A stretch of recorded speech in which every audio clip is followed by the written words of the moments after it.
வணக்கம். இது தமிழ் டயலாக் 2.0. இந்த வாரம் ஒரு ஸ்பெஷல் குறும்படம் இருக்கு. அது என்ன அப்படின்னு சொல்லிட்டு பிக் பாஸ ரொம்ப கூர்ந்து கவனிக்கிற எல்லாருக்குமே தெரிஞ்சிருக்கும். அதுக்கு முன்னாடி இந்த சீசன்லயே பார்த்தீங்கன்னா, முதல் குறும்படம் முதல் வாரமே வந்துருச்சு. அது பெரிய விஷயம். அத சூப்பரா எடுத்துட்டு போயிருக்கலாம் விஜய் சேதுபதி. ஆனா, ஏன் எடுத்துட்டு போலன்னு தெரியல. கமல் சார் பண்ண எதையுமே நான் பண்ணக்கூடாது அப்படின்ட்டு அப்படி ஏதாவது நினைக்கிறாரான்னு தெரியல. ஏன்னா, அவர் கமல் சார் பார்த்தீங்கன்னா, அந்த சேவிங் ஆர்டர் இருக்குல்ல, அத சேவிங் அத பண்ணும்போது பார்த்தீங்கன்னா, சுவாரஸ்யமா பண்ணுவாரு. அந்த செக்மெண்ட்டே சூப்பரா இருக்கும். ஆனா, இவர் பார்த்தீங்கன்னா, ஜஸ்ட் லைக் தட் ஒண்ணு பண்ணிட்டு இருக்கிறாரு. கமல் சார் பண்ண மாரி பண்ணாம, வேற மாரி பண்ணலாம். இன்ட்ரஸ்டிங்கா இவர் ஸ்டைல்ல பண்ணலாம். ஆனா, அதுக்காக நான் அத வந்து சுவாரஸ்யமாவே பண்ண மாட்டேன், அப்படின்னு சொல்லிட்டு குழி தோண்டி புதைக்கிறதெல்லாம் என்னன்னு சொல்றது? அங்க வந்து மொக்க பண்றாரு. அதேபோல குறும்படமும் கமல் சார் பண்றாரு. அவரு ஹைலைட் பண்ணியிருக்கிறாரு. குறும்படம்ங்கிற வார்த்தையே தமிழ்நாட்டுக்கு அறிமுகப்படுத்தினது நான் தான் அப்படின்னு கமல் சாரே சொல்லியிருக்கார்ல. ஸோ அதுக்கப்புறம் தான் அது ஹைலைட் ஆச்சு. அந்த குறும்படம் அப்படிங்கிற அந்த வார்த்தை. அப்படி இருக்கும்போது, அவரு அத பண்ட்டாரு. நான் இத பண்ண மாட்டேன் அப்படின்னு சொல்லிட்டு அந்த முடிவுல இருந்தா, பாவம் விஜேஎஸ் அப்படின்னு தான் சொல்லணும். விஜேஎஸ் என்ன பாவம்? மக்கள் பாவம். பார்க்குற நம்ம பாவம் அப்படின்னு தான் சொல்லணும். ஆனா இந்த வீக் வந்து டெஃபினட்டா குறும்படம் போட்டுருவாங்க அப்படின்னு நெனைக்கிறேன். ஏன்னா, பிராங்க்ன்னு ஒண்ணு பண்ணாங்கல்ல. அந்த பிராங்க் வந்து ஸ்டூடண்ட்ஸ்க்கு தான் தெரியும் பிராங்க்ன்னு. அவங்க பண்ணது. மேனேஜ்மென்ட்க்கு தெரியாதுல்ல. மேனேஜ்மென்ட்ல இருந்த வர்ஷினி, மஞ்சரி, அருண், சிவகுமார் பாகுபலியா தன்னை நினைச்சிட்டு இருக்காருல்ல அந்த சிவகுமார், ஜெஃப்ரி. ஜெஃப்ரி வந்து பார்த்தீங்கன்னா, முதல் பிராங்க் ஒண்ணு பண்ணார்ல ரவீந்திரன். அப்பயே பார்த்தீங்கன்னா ஜெஃப்ரிய சேர்த்துக்கல. ஏன்னா ஜெஃப்ரி பெண்கள் டீம்லயே எப்பவுமே இருந்தார்ல. ஆண்கள் டீம்ல இருந்தா தானே சொல்லுவாங்க. ஸோ அதனால அப்ப சேர்த்துக்கல. இப்பயும் குறும்படத்துல சிக்கின இவங்கலாம் பார்த்தீங்கன்னா, பல்ப் வாங்க போறாங்க. மத்தவங்கலாம் வந்து வச்சு ஓட்டுன்னு ஓட்டப் போறாங்க. சிறப்பா இருக்க போகுது அது. அந்த செக்மெண்ட் நிச்சயமா இருக்கும் அப்படின்னு எதிர்பார்க்கிறேன். விஜய் சார் சொதப்பிடாதீங்க சார் அப்படின்னும் சொல்ல வேண்டியிருக்கு.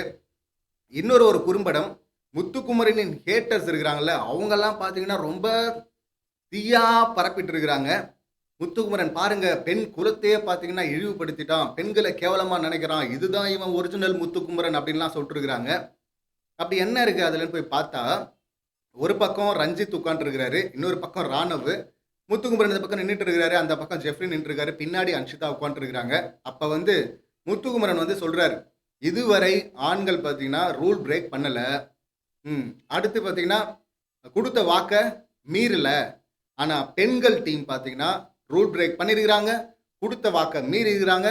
உள்ளவும் சரி, வெளியவும் சரி அப்படிங்கிறாரு. ஏற்கனவே பார்த்தீங்கன்னா, இவரு இந்த கண்ணியம் இதுவரை எல்லாருமே கண்ணியமா இருந்திருக்கிறோம் அப்படின்னு பேசும்போது, அப்போ நான் சொல்லியிருந்தேன். கண்ணியம்ங்கிறத பத்தி நீ பேசலாம். உன்ன பத்தி பேசலாம். ஆனா, எல்லாருமே கண்ணியமா இருந்திருக்கிறாங்க அப்படின்னு சொல்லிட்டு, நீ சர்டிஃபிகேட் குடுக்கக்கூடாதுப்பா. அது தப்புப்பா அப்படின்னு சொல்லிட்டு, அது வந்து பிக் பாஸ் டீம் கூட குடுக்கலாம். ஏன்னா 24/7 வாட்ச் பண்ணிட்டு இருக்கிறாங்கல்ல. அதன் அடிப்படையில குடுக்கலாம். ஆனா, அப்படியே குடுத்தா கூட பார்த்தீங்கன்னா, அப்படியே நம்பணும்னு அவசியம் கிடையாது. ஆதாரத்தோட குடுக்கணும் அவங்க. அப்படி இருக்கும்போது, நீ எப்படிப்பா குடுக்க முடியும்? வாட்ச் பண்றது நாங்க. நீ எப்படி வந்து எல்லாருக்கும் சர்டிஃபிகேட் குடுப்ப? அப்படின்னு நம்ம கேட்டிருந்தோம். அது தப்பு தான். அப்படியெல்லாம் பேசக்கூடாது. ஆனா, இந்த விஷயத்துல அப்படி பேசினாரா? இப்ப என்ன சொல்றாங்கன்னா, உள்ளவும் சரி, வெளியவும் சரி, பெண்கள் ரூல் பிரேக் பண்ணுவாங்க. இல்ல பெண்கள்னாவே வாக்க காப்பாத்த மாட்டாங்க அப்படின்னு முத்துக்குமரன் சொல்றான். பாருங்க, பெண் இனத்தையே, குலத்தையே பார்த்தீங்கன்னா இழிவுபடுத்திட்டான் அப்படின்னு சொல்லிட்டு இருக்கிறாங்க. அப்படியா அவரு சொன்னாரு? இத இப்படியே பார்த்தா அப்படி கூட புரிஞ்சுக்க வாய்ப்பு இருக்கு. ஆனா அடுத்து அவரு சொல்றாப்படி, அன்னைக்கு நான் சேது அண்ணன்கிட்ட இத சொல்லும்போது, மக்கள்லாம் கை தட்டுனாங்க அப்படிங்கிறாரு. ஸோ என்ன சொல்ல வர்றாருன்னா, வெளியவும் இதே புரிதல் தான் இருக்கு. இப்ப நம்ம எப்படி புரிஞ்சு வச்சிருக்கிறோம்? நம்ம ரூல் பிரேக் பண்றதில்ல. குடுத்த வாக்க மீறுறதில்ல. ஆனா அவங்க பண்றாங்க. பெண்கள் டீம் நமக்கு தெரியுதுல்ல. இதையே தான் வெளிய இருக்கவங்களும் பார்க்குறாங்க. அவங்களுக்கும் தெரியுது. அதனால தான் நான் இந்த மாரி சொல்லும்போது அவங்க கை தட்டினாங்க அப்படின்னு தான் அவரு சொல்றாப்படி.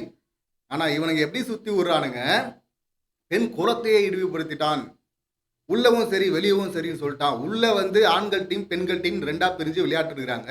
வெளிய என்ன ஆண்கள் டீம், பெண்கள் டீம்னா பிரிஞ்சிருக்கிறாங்க இங்க.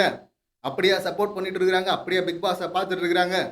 அப்புறம் எப்படி வந்து உள்ளவும் சரி, வெளியவும் சரின்னு சொல்லிட்டு பெண்கள் டீம வந்து அவங்க குறை சொல்ல முடியும்? உள்ள நம்ம நினைக்கிறத தான் வெளியவும் நினைக்கிறாங்க. அதனால தான் கை தட்டி ஆமோதிக்கிறாங்க அப்படின்னு தான் அவரு சொல்றாரு. ஆனா இதெல்லாம் எடுத்துக்கிட்டு வந்து டைவர்ட் பண்றாங்களாமா.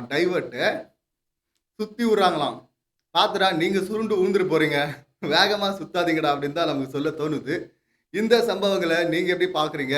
உங்க கருத்து என்ன அப்படிங்கிறத கமெண்ட் பண்ணுங்க. மீண்டும் அடுத்த வீடியோல சந்திக்கலாம். நன்றி. வணக்கம்.